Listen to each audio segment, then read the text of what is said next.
Kalau buku pertama itu kan dibalik ya kisahnya ya, si Kurawa jadi pihak yang baik gitu. Nah kalau Pandawa jadi pihak yang jahat. Kalau di buku kedua kita kayak lebih mengenali lagi gitu orang-orang, tokoh-tokoh di sini, sehingga kalau di buku yang kedua ini kisah menjadi abu-abu.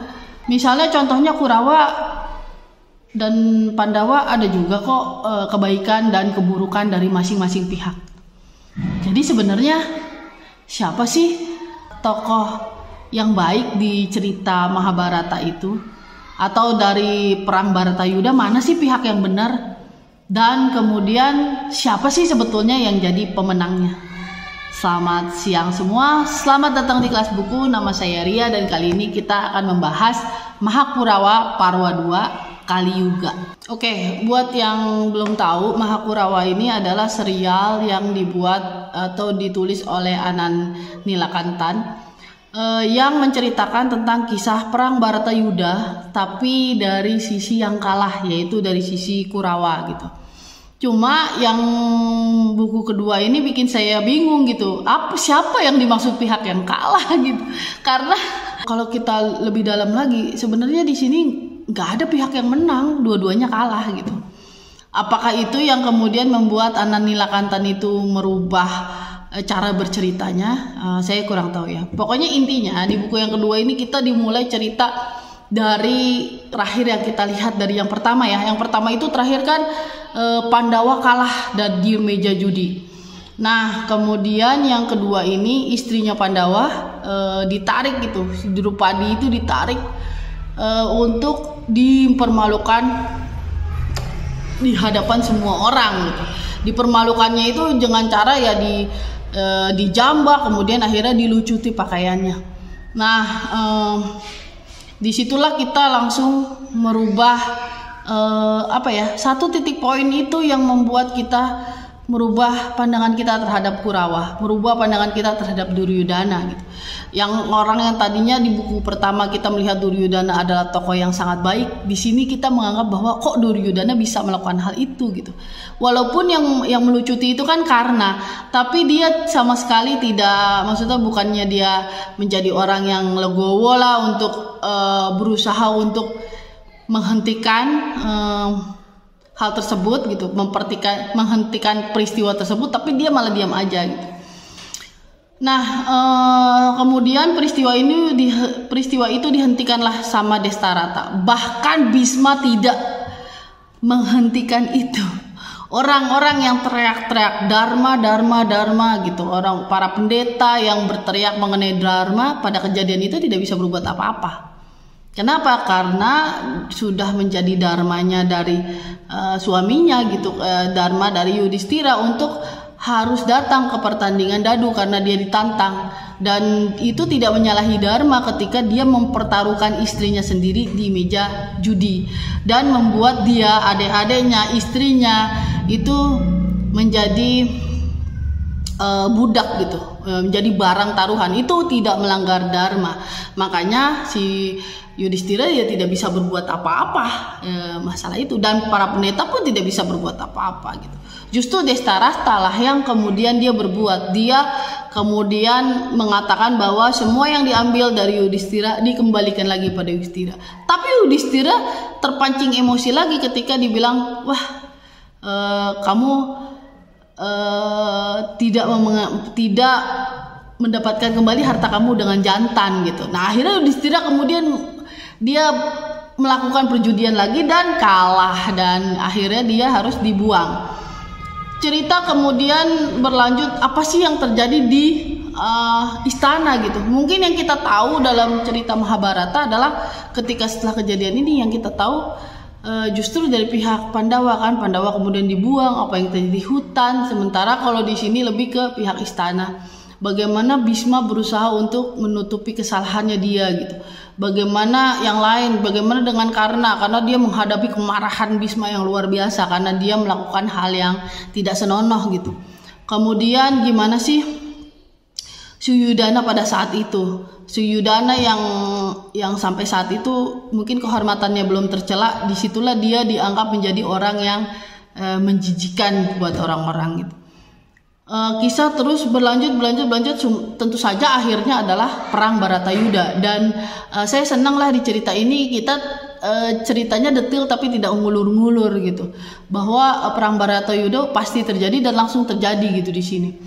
Terjadinya itu ada penyebab tidak langsung dan penyebab langsung gitu. Nah, penyebab kita melihat gimana para orang-orang yang bisa dibilang orang-orang yang memegang tahta kayak Bhisma itu kan dia sebagai pemangku tahta sebenarnya berusaha agar perang itu tidak terjadi gitu, dan dia sampai pada akhirnya mengorbankan dirinya sendiri dengan harapan bahwa ketika dia harus tewas dalam keadaan yang sangat memilukan, sangat brutal, harapan dia adalah gimana Kurawa dan Pandawa ini bisa berhenti berperang gitu.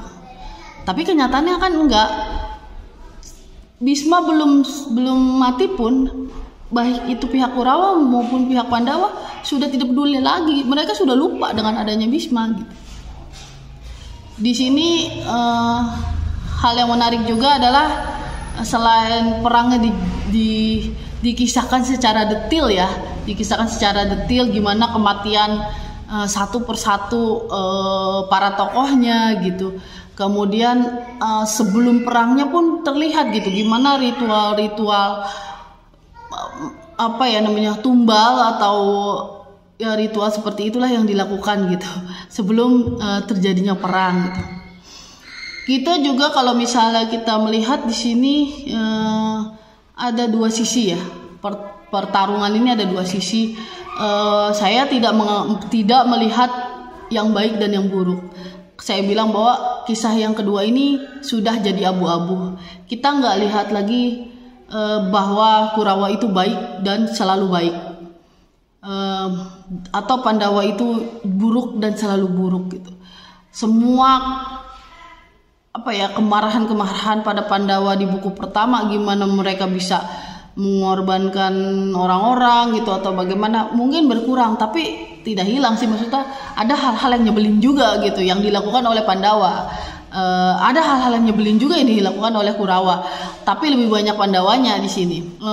Kemudian kita bisa melihat di sini ada dua orang perempuan gitu, yaitu Gandharis dengan Kunti. Kunti dari pihak Pandawa, dia ingin anak-anaknya lah yang menjadi raja dan mendapatkan tahta. Gandhari tentu saja menginginkan anak-anaknya. Kalau dari pihak Kurawa itu bisa dibilang pihak yang sah. Mereka lah yang sebetulnya memang sah atas tahta Hastinapura gitu.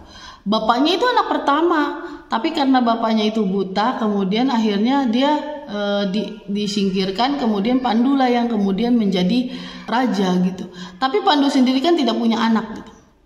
Kenapa Pandu tidak punya anak itu udah muter ya di buku pertama, bahwa sebetulnya anak-anak Pandu itu bukan anak Pandu gitu kan, tapi itu adalah tradisi niyoga, gimana seorang laki-laki yang tidak bisa memberikan keturunan kepada istrinya boleh atau membiarkan istrinya itu mendapatkan keturunan dari laki-laki lain, dan kemudian dianggap bahwa si ayah dari anak itu adalah si suaminya gitu.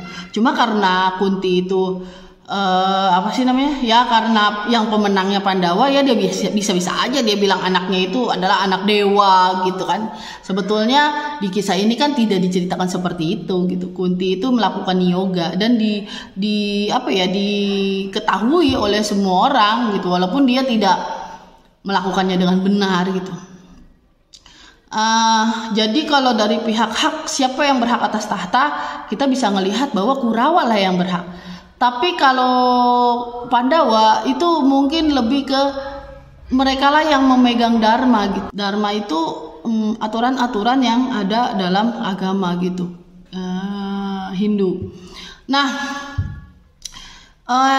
yang menarik juga adalah di buku pertama ada tokoh yang nyebelin banget, baik itu di Mahabharata maupun Mahakurawa. Tokoh ini nyebelin, namanya adalah Sengkuni. Nah, Sengkuni ini kalau di buku pertama kita bisa melihat kenapa latar belakang dia adalah nyebelin, karena kerajaannya Sengkuni ini kan dihancurkan oleh Bhisma, dihancurkan semua. Kemudian satu-satunya perempuan yang tersisa, kakaknya dia itu diambil untuk dijadikan istri dari Destarasta. Tapi kita juga harus ingat bahwa si Sengkuni itu dia bisa hidup karena permohonan dari Gandari, kakaknya. Kakaknya minta agar ya saya mau deh dinikahin sama Destarasta, tapi adik saya jangan dibunuh gitu.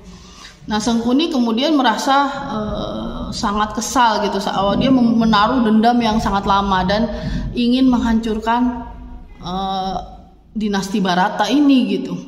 Sementara di buku kedua kita melihat dalang yang satu lagi nih, yaitu Krishna. Krishna itu tokoh yang selalu baik ya kalau yang kita tahu di sini. Tapi di sini kita diperlihatkan gimana liciknya Bhisma, dan Bhisma itu bisa dibilang dia itu menghancurkan segala macam aturan demi keuntungannya pribadi. Kemudian pada saat dia memihak pada Pandawa, maka dia melakukan segala cara agar Pandawa menang, termasuk melanggar semua aturan yang sudah disepakati bersama gitu. Salah satu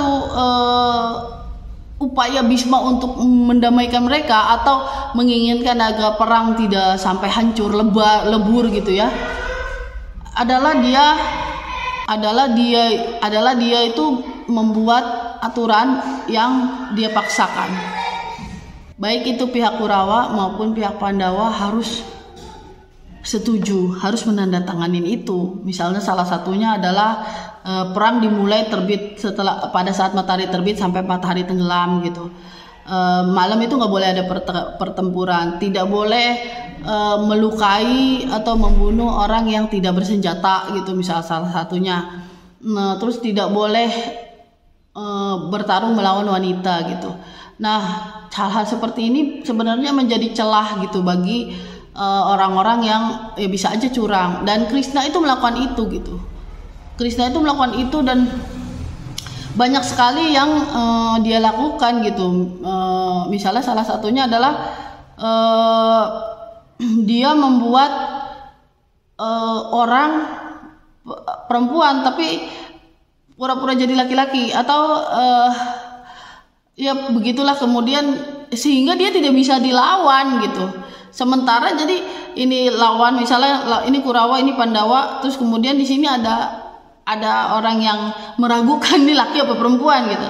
Jadi si Kurawanya nggak bisa ngelawan, si Pandawanya bisa gitu kan, dan akhirnya kemudian yang Kurawanya kalah gitu. Misalnya hal seperti itulah.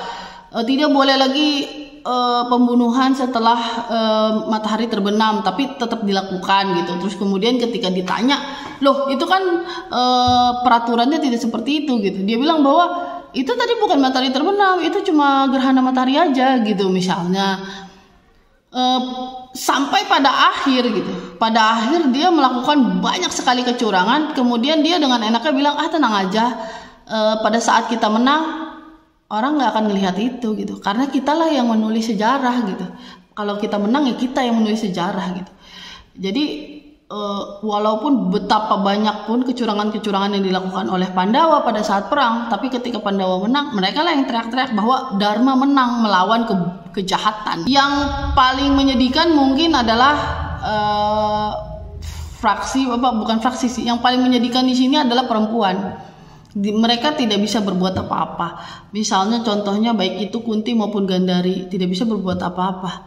Istrinya Duryudana atau istrinya Suyudana tidak bisa berbuat apa-apa.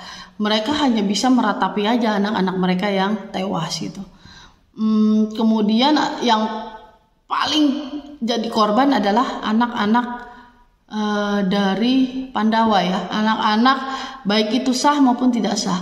Anak-anak yang sah itu mati semua, dan anak-anak yang tidak sah itu lebih menyakitkan lagi gitu. Sedih banget bahwa misalnya contohnya Bhisma itu dia punya wanita yang tidak diakui pernikahannya, dan wanita itu adalah turunan dari raksasa gitu.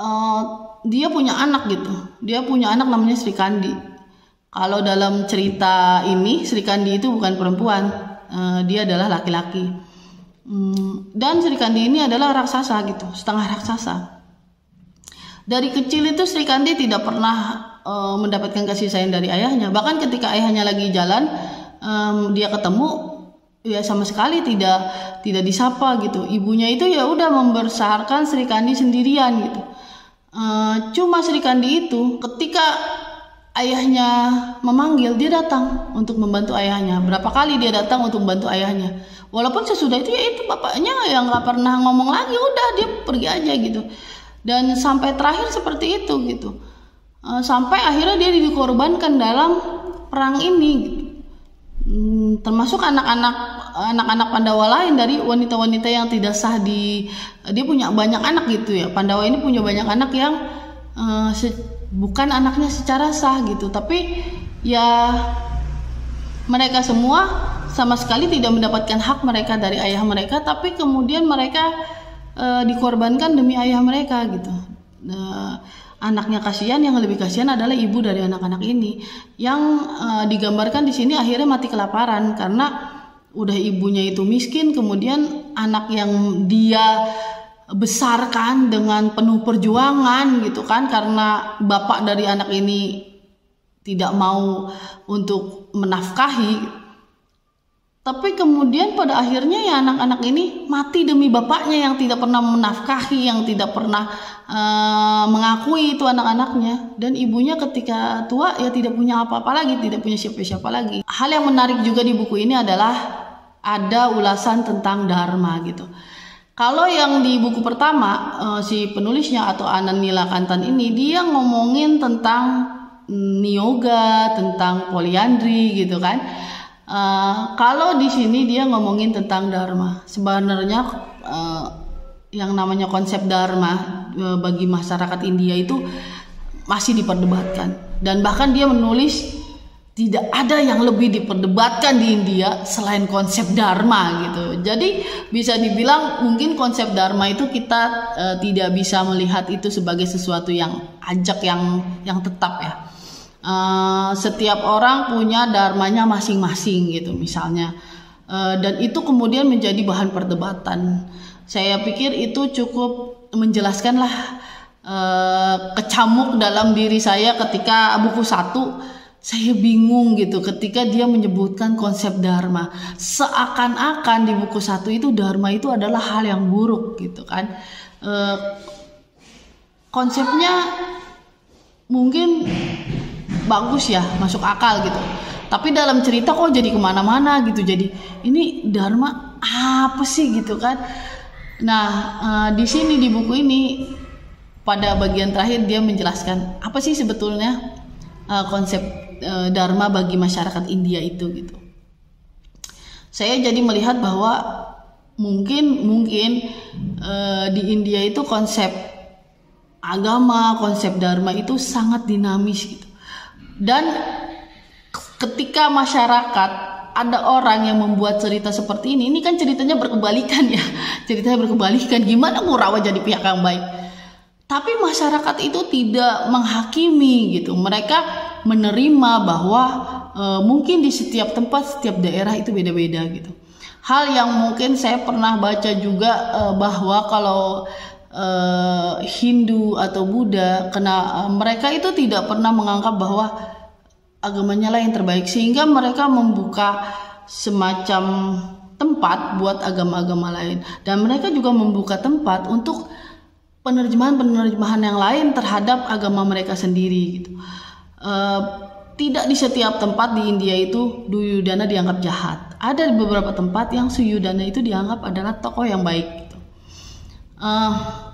Bahkan Anand Nilakantan sendiri di satu cerita ya dia bilang bahwa ketika dia masih menulis konsep Mahakurawa ini, dia ditanyakan, kamu pekerjaannya apa gitu. Dia bilang, saya adalah seorang penulis, saya sedang menulis tentang Mahakurawa gitu, bahwa cerita Mahabharata yang dibalik. Terus kemudian orang itu nanya, menurut kamu siapa yang menang di Mahabharata? Terus dia bilang Pandawa. Wah, kamu salah gitu. Ternyata dalam cerita ini, jika kamu baca sampai akhir, tidak ada yang benar-benar menang di sini gitu. Baik Pandawa maupun Kurawa, dua-duanya sama-sama hancur. Kurawa habis, Pandawa juga sama habis. Bahkan Pandawa terakhirnya tidak bisa hidup mereka. Mereka masih hidup, tapi mereka sudah tidak bisa lagi menjalani kehidupan mereka gitu. Mereka sendiri udah nggak bisa gitu. maka bisa dibilang bahwa konsep bahwa Mahabharata itu pertarungan antara yang benar dan yang salah itu bahkan menurut Anand Nilakantan itu sebetulnya itu bukan konsep yang asli. Itu hanya sebuah cerita aja gitu. Konsepnya itu baru muncul ketika datangnya penjajahan Inggris gitu, baru mulai ada muncul. Walaupun dalam hati saya bingung juga ya, kenapa sih kalau segala hal yang aneh-aneh atau segala hal yang buruk-buruk misalnya kita tanyakan kepada orang India selalu menyalah-nyalahkan Inggris gitu. Misalnya contohnya konsep kasta. Konsep kasta itu kan ada dalam agamanya gitu, tapi terus kemudian kalau kita ngomongin tentang itu, orang India kan bilang konsep kasta itu sebenarnya nggak ada sebelum Inggris itu berkuasa gitu. Nah kalau emang nggak ada sebelum Inggris berkuasa, kenapa nggak sekarang dihapus aja gitu kan? Di Indonesia juga dulu waktu dijajah Belanda kita juga ada semacam kasta gitu kan, yang kelas 1 itu orang keturunan Eropa, kelas 2 itu keturunan Arab dan keturunan Cina, terus kelas paling bawah itu adalah pribumi. Tapi setelah itu kan kita menghapus itu gitu. Kalau emang benar-benar dari luar gitu, tapi ya itulah yang dijawab oleh Anand Nilakantan bahwa sebetulnya dalam kisah Mahabharata itu tidak ada konsep yang baik melawan yang jahat gitu. Sebenarnya ini adalah sebuah cerita yang sangat epik gitu ya, yang sangat panjang dari mulai kelahiran Bhisma sampai setelah Mahabharata gitu, setelah Bharata Yuda gitu, yang sebetulnya banyak sekali pelajaran yang kita bisa dapatkan gitu, karena ceritanya itu seperti pohon besar gitu, bukan seperti bambu yang lurus saja begitu, enggak, ceritanya itu seperti pohon besar di mana setiap jalan itu ada jalur lain, ada ranting yang lain, dan ada cerita-cerita lain gitu yang menarik bagi kita. Saya sendiri gampang menerima cerita ini karena memang saya belum pernah benar-benar baca atau benar-benar tahu tentang cerita Mahabharata gitu. Dulu Mahabharata pernah ada di TV, saya masih terlalu kecil, dan kemudian Mahabharata ada lagi di TV, saya tidak nonton. Nah, saya hanya tahu potongan-potongan adegan ketika saya masih kecil.